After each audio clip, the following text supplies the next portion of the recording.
Brethren, I'm here with Kevin Stannard, our Deputy Provincial Grand Master since August 2020. Prior to that, Kevin was one of our 4 Assistant Provincial Grand Masters, having been promoted into that role from our Provincial Grand Director of Ceremonies. Kevin, quite a storied Masonic career, which I hope we're going to get into shortly. But first of all, can I offer you my congratulations and congratulations on behalf of all the brethren of the province for your promotion to past Grand Sword Bearer, which means that you are now very worshipful Brother Kevin Stannard. Congratulations. Thank you. So Kevin, thanks very much for agreeing to do this, and it's a pleasure to be with you this afternoon, socially distanced, it is. But tell us a little bit about your family background. Well, I was born in the Midlands, in Derby. My father was an engineer who worked for the Central Electricity Generating Board, and he worked in power station industry all of his life. But as he got promotions, he moved around the country. So I did a beginning of my life in Derby, but I also lived for a while in Kegworth in Leicestershire.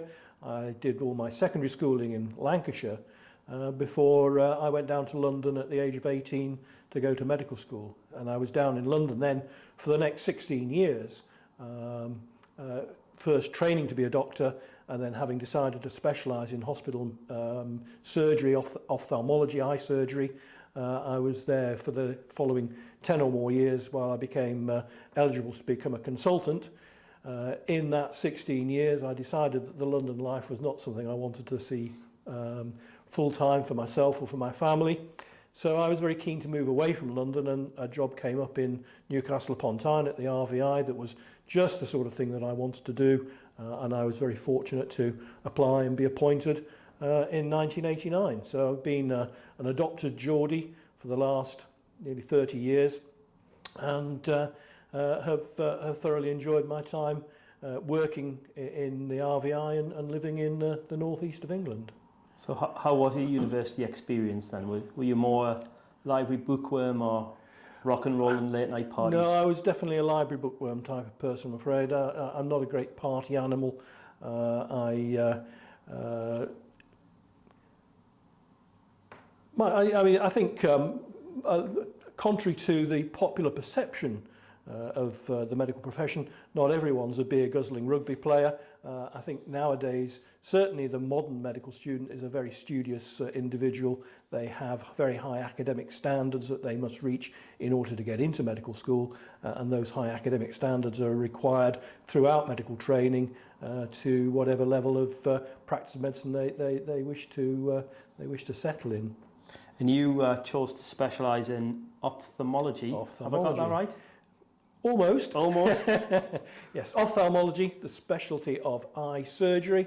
I went through my medical school training, and of course you have to have a brief introduction, some basic training in virtually everything in the medical field. So I did general medicine, general surgery, psychiatry, general practice, obstetrics and gynecology. I very nearly became an obstetrician. I loved obstetrics, I loved the babies. But what really attracted me to the surgical persuasion of ophthalmology was the fine, intricate microsurgery that entailed. That just appealed to me. I also liked the idea of, unlike general surgery, where you may have 3 or 4 people standing around someone's open abdomen or pitching in to do the operation, an eye operation is very much a one-man band act kind of thing. You have one surgeon that's doing the operation. He may have an assistant who's doing a little bit of gentle squirting of water on the cornea, but mostly it's either all your responsibility or all your fault, depending on how things go. But I like the idea of being a sole surgeon in charge of a case, as it were. So you moved to the northeast in 1989, took up a job at the RVI, and you spent the rest of your career at the RVI? I was there for just short of 30 years. I missed out being able to say I did 30 years at the RVI by 1 month, but that was because of the timing of my retirement. I was under an obligation really to retire by the end of a calendar year, which meant that I couldn't quite notch up. I did 29 years and 11 months, but to all intents and purposes, 30 years at the RVI which I absolutely loved. I thought it was a great, I had a great time there. So did you meet your wife, Sharon, in the Northeast, or before you No, moved up here? we met down in London. She was a physiotherapist, and one of my main hobbies still, although it's now only a holiday hobby, was scuba diving. I happened to meet her at the London Hospital's scuba diving club in the late 70s, and the rest, as they say, is history. History, right, good. And I think one of the things that most of the brethren who know you at least will know about you is you also build and fly model airplanes. Model aircraft, yes. That was another hobby that I'd always wanted to pursue, but down in London didn't have the time or the place really. We lived in a 2-bedroom flat in London. There wasn't the space to be able to build model aircraft. So it wasn't until I came up to the northeast and moved into a house with a garage that I suddenly had the time and the space to indulge my other aspirational hobby of building and flying radio control model aircraft. And in fact, the very first year that I was up here, my wife sort of said, "What do you want for your birthday?" And I said, "Well, don't laugh, but I've always wanted to do this." And so she said, "That's fine, okay, we'll go to the shop and we'll buy you one." Like most wives, I think she believed that you just have a model aeroplane and you fly it. Well, I have now a squadron of model aeroplanes, most of them in bits from having had various prangs. But it's a hobby that I still enjoy, although sadly it's taken a bit of a knock because of the pandemic and the lockdown. We've been unable to fly at the field for obvious reasons, and looking forwards to later on in the year being able to resume that in a more practical way. So looking now then, I think at your Masonic journey, I know from your bio on the Provincial website that you were initiated into Freemasonry in 1990 in Northumberland. That's right. But you do have a family connection to Freemasonry. I was initiated in Achilles University Lodge. I wanted to join Freemasonry when I was down in London as a newly qualified doctor. My father was a Freemason. In fact, he joined Freemasonry in 1955, the very year that I was born. But he joined his lodge where he was at that time living in King's Lynn in Norfolk. But soon after going through his 3 degrees, he got promotion in the engineering field, moved to Derby, which is where I was then born, and essentially he hardly ever went back to his mother lodge over the next 40 years of his Masonic membership. And when I found out that he was a Freemason, coming back from university, Friday evening, where's Dad? Oh, he's out at a meeting kind of thing. Eventually, my mum, said, yes, he's in the Freemasons. And I started asking more about it, and he was very open, told me about it. And I said I'd be interested in joining. And he said, I would wait, and I wouldn't do anything about it until you're somewhere where you can be fairly sure you're going to be secure and stable for the rest of your life. So I postponed joining Freemasonry until I came to the Northeast, where I felt I was, could be fairly confident of this is where I'm going to be for the rest of my life. And I'm sure that is because of my father's experience. As I say, as he moved around the country, he would join a lodge, work his way up the ladder, and then have to leave because he'd moved to another part of the country, and then he'd have to start down at the bottom of the ladder again. And I do remember in 1990, I had the unusual experience as a new entered apprentice of going to visit my father at his lodge then in Cheshire, and it was his installation for the first time as a master of his lodge. He had been in the craft for 35 years. He'd never been a master in a lodge. It had taken him all this time to get to that office. So I was invited to his installation. They opened the lodge, they did the minutes, they threw me out, and then the next time, I came in an hour later when they did the perambulations, and I sort of perambulated as an entered apprentice, and that was the first time I saw my dad in the chair of his lodge in Cheshire. That's incredible. So did your father get to see you initiated? He did, yes. He put me in touch with the Provincial office, and they passed the letter on to Achilles University Lodge, because I was working at the RVI, literally across the road from the university, so they felt that would be a good fit. So I met brethren of Achilles who were kind enough to approve and propose and second me. And when I was initiated, they were very kind and invited my father up as a guest to my initiation, so he was able to see me initiated. And when my dad said, when I went through my second degree, he said, "Is there anything I can do?" So they said, "Would you like to do the second degree tracing board?" I'd love to do the second degree tracing board. So he presented me with the second degree tracing board, and he did some of the work for my ceremony of passing as well. He came and saw me installed as a master. He's been up to the provincial Grand Lodge meetings when I got my provincial appointments as well. So he was well aware of that I was progressing in Freemasonry. I think he was quietly pleased with my progression. My slight well, it is a great regret, but I think one thing I'm rather sad about is that he never found out that I was going to get grand honours. I got my first grand appointment just a few months after he died in 2005, so he had no idea about my further Masonic involvement at Grand Lodge level and of course now at Provincial Grand Lodge level. I suppose he was there for the most important night, which is your initiation. Yeah. So when did you first go in the chair? 1994. I was so only 4 years after initiation.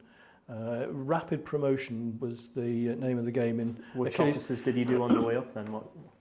It's more probably which ones did I leave out. I think I did my third degree, and I think I went straight into junior or senior deacon. I don't think I did inner guard. And then very quickly I did the senior warden, junior warden, senior warden, and then straight into the master chair.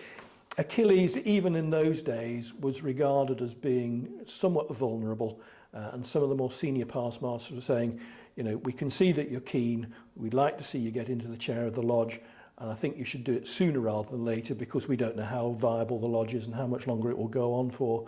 It did actually go on, you know, it has obviously more recently closed, but it did manage to struggle on for a good few years after I went through the chair. So I was master for 2 years consecutively. I was the secretary for 7 years. I was the director of ceremonies for a number of years. So what memories do you have then of your first year in office in the chair, or your night of initiation? The thing that stands out in my mind very significantly, when I was in the chair, Achilles University Lodge had originally had the habit, or they wanted to have the tradition of meeting in academic dress. Now, of course, in the 1920s, a lot of university men had their own university dress, so they would turn up to the lodge wearing their gowns and putting the regalia on under or over it. And we had a provincial Grand Lodge meeting led by brother Ken Common, who was then one of the assistant provincial Grand Masters. And we just decided, wouldn't it be nice to hold it in academic dress? So all the brethren of Achilles, we went and hired our appropriate academic dress, and we welcomed the provincial team in wearing our academic dress underneath our regalia. That was a rather special evening. Nice I enjoyed that. So what was your first provincial appointment? I was appointed in 1999 as one of the deputy provincial superintendents of works, which was an office that was offered to those of us who volunteered our services on the provincial support team, which was started in 1999 by the then provincial Grand Master, Right Worshipful Brother George Usher. He had seen that a number of lodges were struggling, a number were failing and having to surrender their warrants. He wanted to do what he could to support the lodges, and he inaugurated this provincial support team. So I was one of the 40 or so people initially invited to form the team, and on account of that connection, and because I'd been recently through the chair, that's how I got my first provincial appointment. After I think I was 2 or 3 years as a deputy superintendent of works, and then the provincial Grand Master did me the great honour of inviting me to become the provincial junior Grand Warden, the acting junior warden, and then And so then things really started to happen. You started moving. The senior warden when you were junior warden was Ian was Craig, our current provincial Grand Master, Ian Craig. Yes. So the junior warden and senior warden team in their active year in office are a bit like a double act, aren't they? When they go Yes, indeed. lodges? Yes. What memories have you got of that experience? Well, we like all the acting wardens, we divided the visits between us. Although we made sure to go to as many as we possibly could, we probably only missed a couple. I do recall, of course, that it was halfway through his year as Provincial Senior Grand Warden that Ian was invited by the then Provincial Grand Master to become an Assistant Provincial Grand Master. And so he accepted the appointment, was promoted halfway through his Senior Warden year, and I finished the second half of my year as Junior Warden with the then previous year's Provincial Senior Warden, who was, I'm trying to remember who it was now. I think I might have to cut this bit. Richard Taylor. Richard Taylor. Richard Taylor. That's unusual, isn't it? That's an unusual turn of events. Yeah. Okay, so I'm assuming then not long after that you joined the Provincial Director of Ceremonies team, did you? Yes, the year after I finished as Warden, I was invited to act as a Deputy Director of Ceremonies, which was great fun because you got to go out with the Assistant Provincial Grand Masters and the Provincial team. I did that for a number of years, and then under David Lilly was then the Provincial Grand Director of Ceremonies, and when David was invited to become the Assistant Provincial Grand Master, I was invited to succeed him as the Provincial Grand Director of Ceremonies. So I did a few years as Provincial Grand DC. And then on to Assistant Provincial Grand Master. Provincial Grand Master. And now Deputy Provincial Grand Master. Yes. So it's all happening. Yes. And of course you're active in many other orders. I suppose the obvious one, the other Provincial Prior and the Knights Templar. Yes. Again, it was, looking back, you think this is a largely serendipity, but you are guided by your proposers and seconders into craft Freemasonry and into chapter Freemasonry. So I was initiated in 1990. I was aware of the chapter. I was aware that it was sort of a requirement. It was an expectation, not a requirement, but it was an expectation that you would join a chapter. And so after a couple of years, my proposer into craft Freemasonry sidled up and said, would you like to join a chapter? Yes, I'd love to join a chapter. So I was exalted into the Duke of Connaught chapter, and I've gone through the chair in the Duke of Connaught a few times. And that rendered me eligible for other Masonic orders, particularly the knightly orders where chapter Masonry, chapter membership is a requirement. And a few years after joining a chapter, again, my then proposer, who was Ian Scoynes, sidled up and said, have you ever thought about joining the Knights Templar? That was my next order that I joined. Now, I was very keen to join the Knights Templar because I knew my dad was a Knight Templar, and he absolutely loved it. It was his favourite order. He was quite open about it. In fact, again, having said how long it took him to become a master in a craft lodge, he was many years before that through the chair in his preceptory, and he was a great priory officer even before he became a craft master. So he absolutely loved the Templar Order, so I was very keen to join.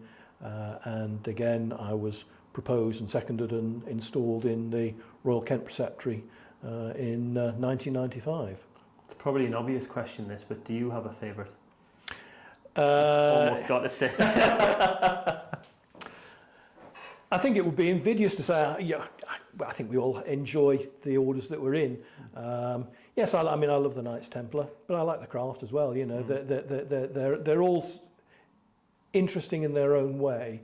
They all have their own things to offer. But yes, clearly I've got a soft spot for the Knights Templar. The order has been very good to me, and I have the honour of being, having been the sub-prior, I'm now the provincial prior. I lead the order at provincial level.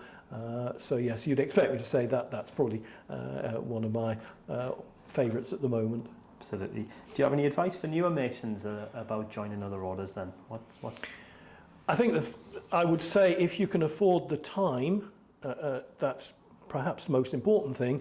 And of course, secondarily, if you can afford the expense of the subscriptions and the extra expense of being in these other orders, then don't hold back. Join other orders. I think that if you confine yourself just to the craft or just to craft and chapter and don't investigate these other orders, you are missing out on a lot of what is very interesting and great fun in our Masonic orders. I know that there are all sorts of recommendations about the order in which you should join progressive orders, and I think it's a matter of say maybe serendipity, what your proposers and seconders would recommend, what you personally feel you might like to explore. I wouldn't necessarily say there's a right order or wrong order, but do at least try the various orders, and the knightly orders I find particularly attractive. So I'm in not just the Knights Templar, but Knight Templar priests and the Red Cross of Constantine and so on. I'm a fairly new member of things like the Mark and the Royal Heart Mariners. I've only literally in the last few years joined those orders, thoroughly enjoying it, although again exposure at the moment has been very limited because of the pandemic. But I would say if you can afford the time and you can afford the expense, explore them, because just to say I'm not interested in anything outside the craft or anything outside the craft and the chapter does mean that you may be missing out on a lot of interest and a lot of fun, a lot of experience and intellectual stimulation. You just mentioned the pandemic there, and of course one of the things that we've been discussing during the pandemic is the future of Freemasonry, and I think it would be fair to say both from Grand Lodge and Provincial Grand Lodge there's been huge efforts made over the last few years to be much more outward facing, almost to return to that sort of public civic role that Freemasons had before World War II, and I'm interested to know what you think of the future of Freemasonry. Where do you think things are going? I think that Freemasonry's got a very bright future, I have to say. I think that we shouldn't be worried about the shrinkage in numbers. We're very fixated on numbers of Masons, and people are concerned that we've, over the last 20, 30, 40 years, gone down from highs of tens of thousands of Masons to our current, 3,500, 4,000 Masons in Northumberland. And we're getting back down to the sorts of numbers that were in existence then at the beginning of the 20th century. And Masonry was very vibrant in those days. It still is very vibrant. It would be nice to see more young men come into the order, and I do think that it is a great benefit that Grand Lodge has now changed the age requirement down from 21 to 18. I think this it increases the exposure of many more very worthwhile young men to come in to explore Freemasonry at an earlier age. I think that they will be engaged by Freemasonry, that they will find in Freemasonry what we all find, what we all enjoy about Freemasonry, and are likely to stick with it. So I think that Masonry, the future for Masonry is very bright, but it's beholden upon us to make sure that those young men have access, have got careful nurturing and mentoring as they come into their lodges, and are guided through the degrees, so that once they've done their 3 craft degrees, if they then go through the officers' chairs, become master of a lodge, that they are then encouraged to explore other degrees. The chapter is the obvious next one to go for. It's again an expectation that you complete your craft masonry degrees by joining a Royal Arch chapter, but having done that, then you should think about exploring the progressive degrees, of which there are so many, and it's such a wonderful experience for these young men. Well, Kevin, it's been really good talking with you this Great afternoon. pleasure. We're not quite finished. Uh-oh. The fan favourite, we asked the brethren for a few quick fire questions. Right. So short, snappy answers. And we've curated 5 questions to ask you. Okay. If I had a stop clock, I'd time this. This would be a minute, but I haven't. So, question 1, what are you currently reading? I was awake at 5 o'clock this morning. I don't know why. I think it's to do with my age. I find I suddenly wake up in the early hours of the morning. So as not to disturb my wife, I turn over and have a little Kindle, and I'm reading Lance Armstrong's autobiography. Perhaps not the sort of person that one would necessarily want to emulate. He's of course now famous for being one of the world's most famous sporting cheats, but his journey through his sport, and particularly how he coped with his illnesses, is quite a fascinating read. Yeah. Unfortunately, that's the wrong answer. You're supposed to say the ritual book. But who would you like to get stuck in a lift with, and why? This is where you're going to have to do some editing, I suspect. Who would I like to get stuck in a lift with?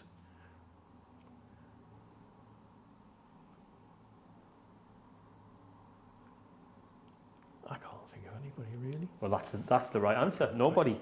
There's no right or wrong answers in these. All right, you have to edit that one out. What's your favourite piece of craft ritual?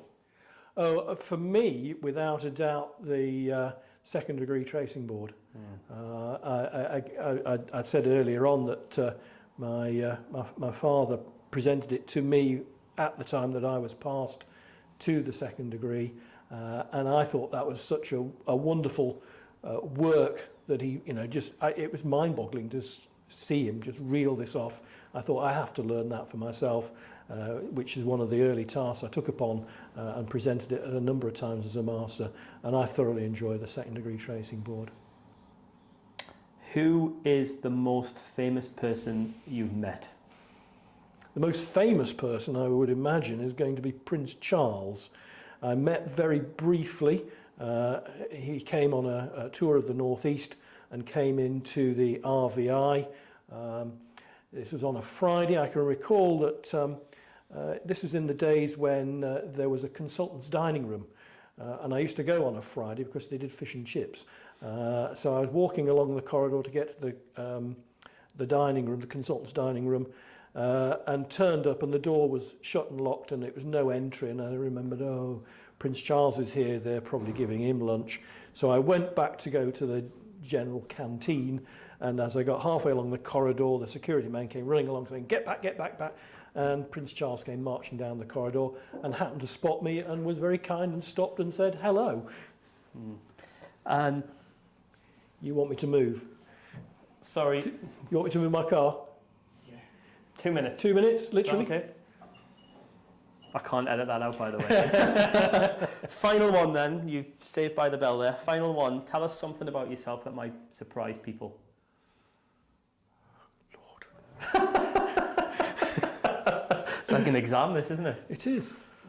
Tell me something about myself that might surprise people.